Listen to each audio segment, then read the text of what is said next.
I bought a Tesla not because it was environmentally friendly, although it's a good reason, but because it was the fastest accelerating four-door car you could buy. I like fast cars, and this happened. It had the range, it had the speed. I bought it in 2015. I have done nothing to it. It's never been to a dealer for a repair. Hey, I'm Steven, and this is Solving the Money Problem. If you're new, welcome. If you're not, welcome back. So in this video, we're hearing from the man, the chin, the legend, Jay Leno, sharing his thoughts on Tesla the company, Tesla's products, Elon Musk, and more. So let's get into the video. But first, hey guys, if you live in the US and you'd like to help out the channel and get up to 4 free stocks, check out the link in the description to WeBull. If you open a new account, you'll get 2 free stocks between $2.50 and $250 each just for opening an account. And if you deposit $100, you'll get a further 2 free stocks valued between $8 and $1,600 each. That is an obnoxiously good return on your investment. I mean, really, deposit $100 and you'll end up with, at minimum, $21 worth of stocks, a 21% ROI on your money. And if you're in Australia, the UK, or New Zealand, you can get a free stock with stake also using the link in the description. Let's get back to it. Incredible. Can you believe this company? Yes, I can. I'm a huge believer in American innovation, American technology. For a while, we're getting like the British. We celebrated noble failures. We didn't think he could do it, and of course he didn't. I love the idea. The genius of Elon was he was building the infrastructure as he was building the vehicle. Even today, a lot of the major manufacturers build an electric car, but where do you charge it? Yeah. Oh, you charge it at home. Yeah, but what if you're on the road? Where do you find the charger? Elon was smart. When he started, he knew this idea would work, so he built charging stations so you could go to Vegas initially, you could go to San Francisco, and then he branched out to, you could drive across the whole country now in a Tesla without using any fuel at all. This is a really telling comment from Leno. I think deceptively so. Now, sure, you might think, yeah, cool, you build the EVs, build the charging infrastructure, yeah, what a genius. But it can tell us so much about the understanding and the level of conviction that this technology would work. Elon Musk took a first principles approach. He knew that EVs would reach price parity and then continue far beyond that, meaning the value proposition of ICE versus EV, not even comparable. You'd have to be a moron not to build the accompanying infrastructure as you start to build your products and deliver them to customers. The fact that other companies haven't built out their own dedicated EV charging infrastructure, and no, I'm not talking about partnerships with subpart, no, I'm talking about building out their own charging infrastructure, their own network that they own and control to serve their customers, can tell you a few possible things. 1. They're so stupid they don't realize that this is important. I doubt that's the case, but you never know. 2, they're so stupid they don't actually realize that EVs are going to completely disrupt and replace internal combustion engine vehicles, and therefore they don't realize how incredibly important it is for them to be in the EV race, including building out the necessary charging infrastructure. This is a more credible probability in my mind. I think a lot of automakers have viewed EVs as a very niche product, thinking to themselves they're too expensive, no one's ever going to buy these things, it's too hard, they're only for hippies and rich tech people, not the average consumer. Enormous error of judgment, but that's what happens when you reason by analogy rather than from first principles, and when your CEO is 2 or 3 standard deviations away from Elon Musk. And the third, and in my opinion, most likely scenario here is that the majority of people who actually make decisions within these legacy automakers are old, going blind from their old age, and I mean that metaphorically speaking. They just can't see what's obvious now, too set in their ways, same thing's been working for so long, why rock the boat, blah, blah, blah, blah, blah. And of course, the big kicker, most of these old fogies, these dinosaurs, these dead men and women walking, are retiring within 5, 6, 7, 8, 9 years. They don't really give a fuck what happens to their company in the future. They just want their annual bonus and their fat retirement package. Put yourself in the shoes of an executive in one of these automakers. Are you really likely to go out on a limb, get a lot of heat from people within the company by suggesting that you invest heavily in electric vehicle infrastructure and developing your EV technology? Are you really going to suggest that you piss off all of your shareholders by spending tens of billions of dollars investing in something that they're not going to see any meaningful returns from for 5 to 10 years? I doubt it. Now, yes, there are some people out there with the balls and brains to do this, but they're rare within corporations, because the truth is, these kind of people start their own companies and make the change they want to see, because that's the only way to get shit done. If you work in a large corporation like this and you make the decisions, you make a poor decision, it is the end of your career. I think most of these folks are in cruise control mode. They don't want to rock the boat. They just want to keep doing what they've been doing, get their bonuses, get the fuck out of there and let the Titanic sink after they've abandoned ship. Yeah, I've got one.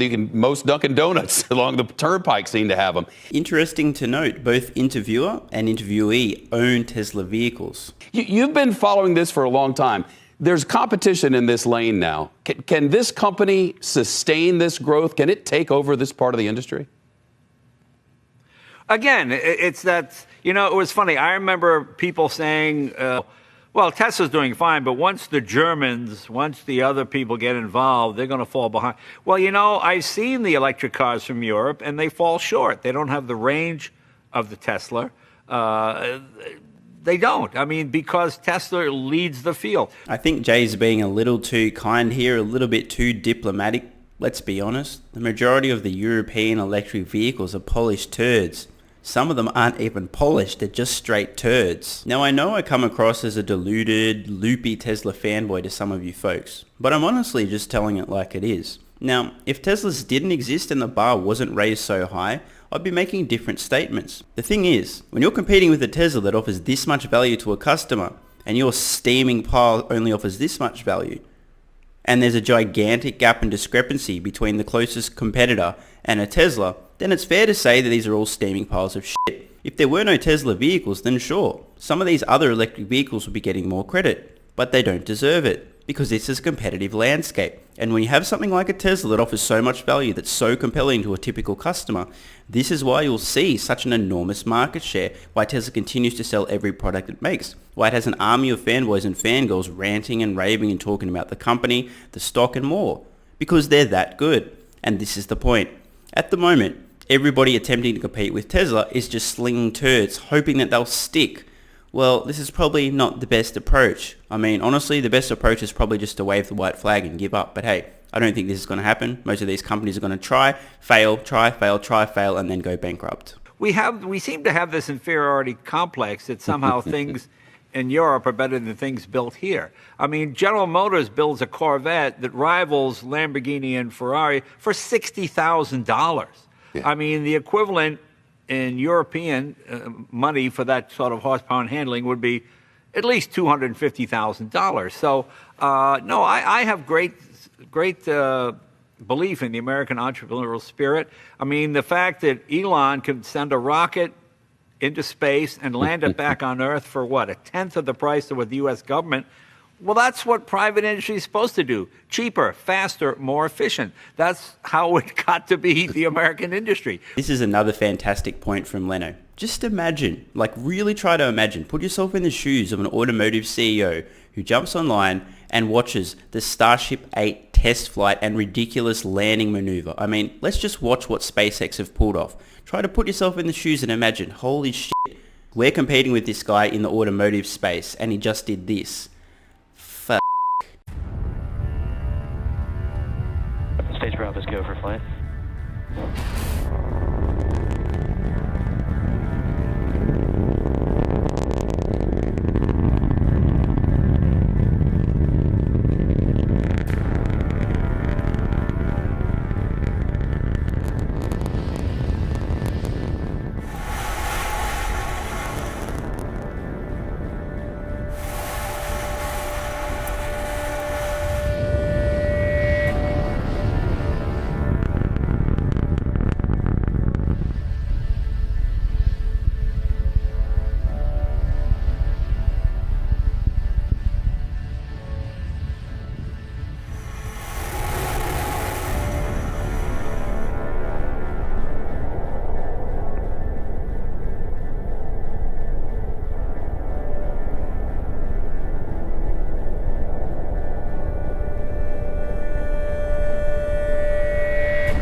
So let's just recap what's happened thus far.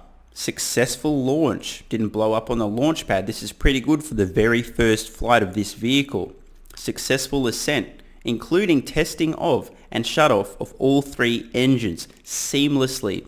Then the magic happens. After reaching altitude, Starship begins to free fall and reorients itself, and I'm telling you now, whoever came up with this whole belly flop sort of guided landing to the launch pad had to be tripping serious balls when they thought of this. I mean, seriously. Watch this descent and try to tell me the engineers that came up with this concept of the belly flop weren't in another dimension when it was conceived of.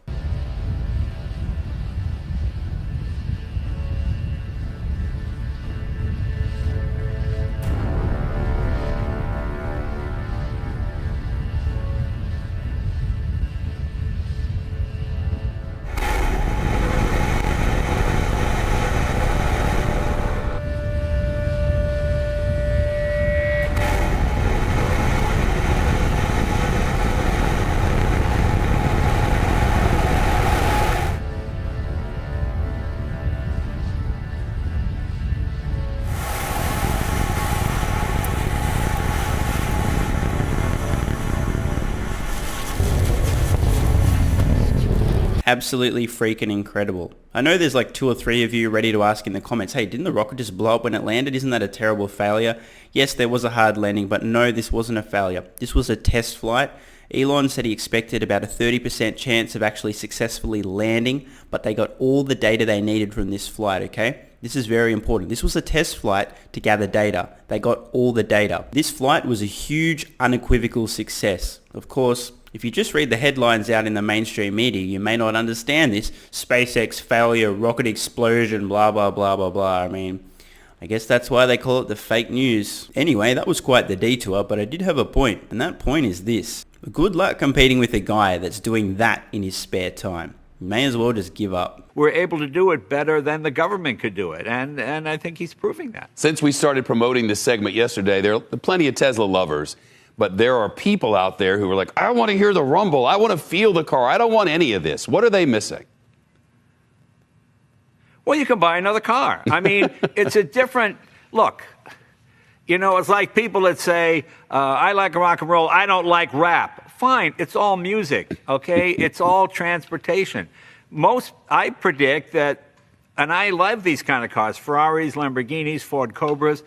You'll use them on weekends, the way you would use a snowmobile, recreation vehicle. Go up in the hills and have fun and go through the gears.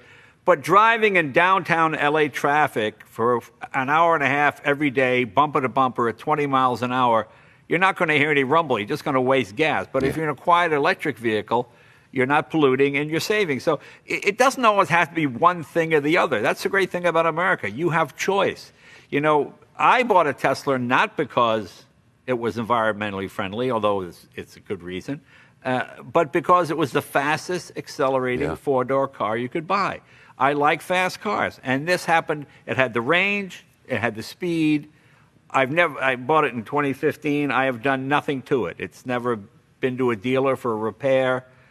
I just drive it. Just in case you're not already sick of me ranting and raving about the almost zero maintenance costs and total cost of ownership of a Tesla, you hear from Jay Leno there, and never taken it into a dealership for service.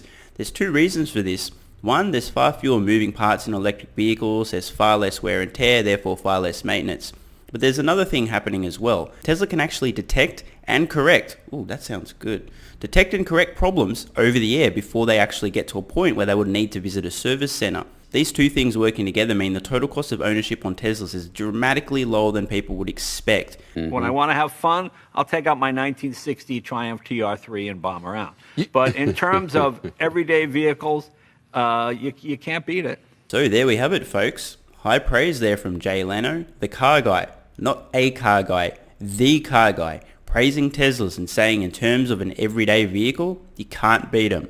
Obviously, I agree. I'd love to know, so let me know in the comments below, guys. Do you own a Tesla? If so, what model, what year, etc.? What do you think about it? And if you don't, why not? And or when are you getting one? And just some closing thoughts. Jay Leno's audience is both vast and diverse. The fact that he's on board with Tesla and singing their praises, this matters. I'm Stephen Mark Ryan. This is Solving the Money Problem, and I love you all. And don't forget, if you live in the US and you'd like to help out the channel and get up to 4 free stocks, check out the link in the description to WeBull. If you open a new account, you'll get 2 free stocks between $2.50 and $250 each just for opening an account. And if you deposit $100, you'll get a further 2 free stocks valued between $8 and $1,600 each. And if you're in Australia, the UK or New Zealand, you can get a free stock with stake also using the link in the description. Thanks so much for watching. Let me know your thoughts in the comments below. And of course, if you have any ideas for future videos, let me know. I read all your comments. PS, if you're still watching, you're awesome. If you'd like early access, exclusive videos, regular Q&As, our private Discord server and more, consider supporting the channel at patreon.com/solvingthemoneyproblem so I can keep creating content for you guys. There's a link in the description. You can now also become a member of the channel for some exclusive perks. To learn more, click the join button next to subscribe. And don't forget to check out our merch store. Either way, the best form of support is you being here and watching, so thanks again.